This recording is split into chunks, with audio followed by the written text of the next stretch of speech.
एक दिन गौतम बुद्ध अपने शिष्यों के साथ पेड़ के नीचे बैठे हुए थे।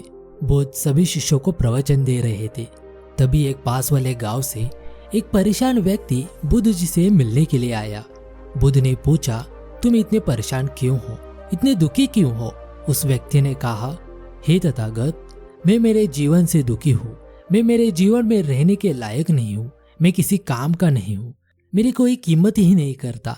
मेरी किस्मत इतनी खराब है कि मैं जब भी कुछ काम करने की ठान लेता हूँ तो सब लोग मुझ पर हंसने लगते हैं, मुझे नाकारा कहते हैं कि तुम कोई काम नहीं कर सकते। बस इसी वजह से मुझे ऐसा लगता है कि मैं नाकारा हूँ। इस दुनिया में मेरी कोई कीमत नहीं है, इसलिए हर रोज खुद को अस्तित्वहीन समझता हूँ। लगता है कि मैं जीवन भर असफल ही रहूंगा और लोग मुझे नाकारा ही कहेंगे। बुद्ध जी कहते हैं, तुम परेशान मत हो, तुम्हें एक काम देता हूँ करने के लिए, करोगे? व्यक्ति कहता है, ठीक है तथागत। बुद्ध जी अपने शिष्य से कहकर एक लकड़ी का टुकड़ा लाने के लिए कहते हैं। बुद्ध जी वो लकड़ी लेकर उस व्यक्ति को देते हैं। कहते हैं, हे वत्स, ये एक बस लकड़ी का टुकड़ा है, उसे तुम्हें बेचना नहीं है, बस उसे बाजार में लेकर जाना है और उसकी कीमत पता करनी है। वो व्यक्ति उस लकड़ी को लेकर वहां से बाजार में चला गया। व्यक्ति को उस लकड़ी के बारे में पता नहीं था। वो समझ रहा था कि ये तो साधारण लकड़ी है, परंतु वो लकड़ी बहुत ही अमूल्य थी। वो व्यक्ति बाजार जाकर एक दुकान में गया जहाँ घरगुती वस्तु मिलते हैं। व्यक्ति ने उस दुकानदार को वो लकड़ी दिखाई और पूछा कि आपके हिसाब से इस लकड़ी की कीमत कितनी है?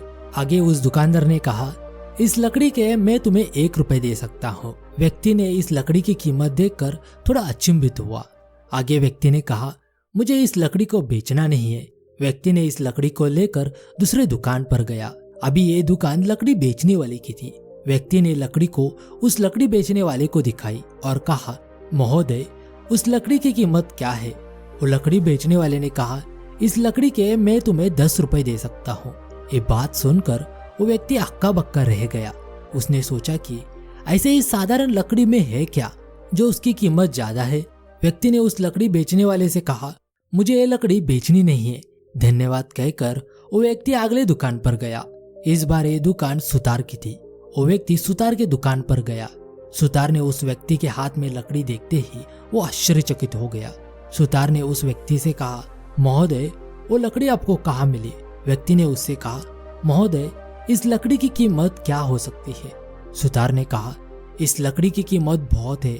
यदि मैं मेरा सारा धन भी दिया तो भी ये लकड़ी नहीं खरीद सकता। बहुत अमूल्य है लकड़ी। ऐसी बातें सुनते ही वो व्यक्ति हक्का बक्का रह गया। सुतार से कहा, महोदय, मैं इस लकड़ी को बेचना नहीं चाहता हूँ, धन्यवाद कहकर वो व्यक्ति दौड़कर गौतम बुद्ध जी के पास चला गया।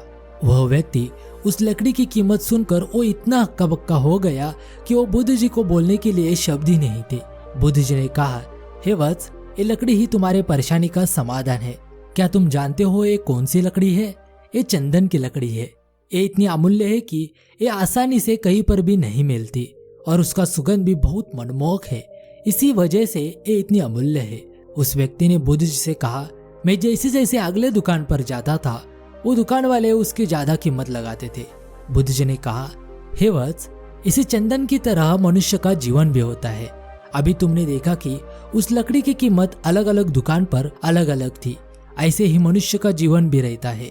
यदि आज मनुष्य दुखी है तो वो आगे चलकर सुखी भी होता है, और आज जिस मनुष्य को नाकारा कह रहे हैं, उसे कीमत नहीं दे रहे हैं, वही मनुष्य आगे चलकर एक बड़ा आदमी बन सकता है। बाद में सारे लोग उसकी इज्जत करते हैं, उसको मान सम्मान देते हैं। हे वत्स, हम अपनी सही कीमत आंकने में गलती कर देते हैं। हम अपने प्रेजेंट स्टेटस को देखकर अपने आप को वैल्यूलेस समझने लगते हैं, लेकिन हम में हमेशा अथक शक्ति होती है। हमारा जीवन हमेशा संभावनाओं से भरा होता है। हमारे जीवन में कई बार स्थितियां अच्छी नहीं होती है, पर इससे हमारी वैल्यू कम नहीं होती है। मनुष्य के रूप में हमारा जन्म इस दुनिया में हुआ है। इसका मतलब है हम बहुत स्पेशल और इम्पोर्टेंट है। हमें हमेशा अपने आप को इम्प्रूव करते रहना चाहिए और अपनी सही कीमत प्राप्त करने की दिशा में बढ़ते रहना चाहिए। वो व्यक्ति बुद्ध की ऐसी बातें सुनकर वो परेशान मुक्त हो गया। बुद्ध जी को प्रणाम करके हंसते हंसते वो अपने घर चला गया। दोस्तों, यदि ये कहानी अच्छी लगी तो प्लीज़ मेरे चैनल को सब्सक्राइब कीजिए, शेयर कीजिए और लाइक कीजिए। धन्यवाद।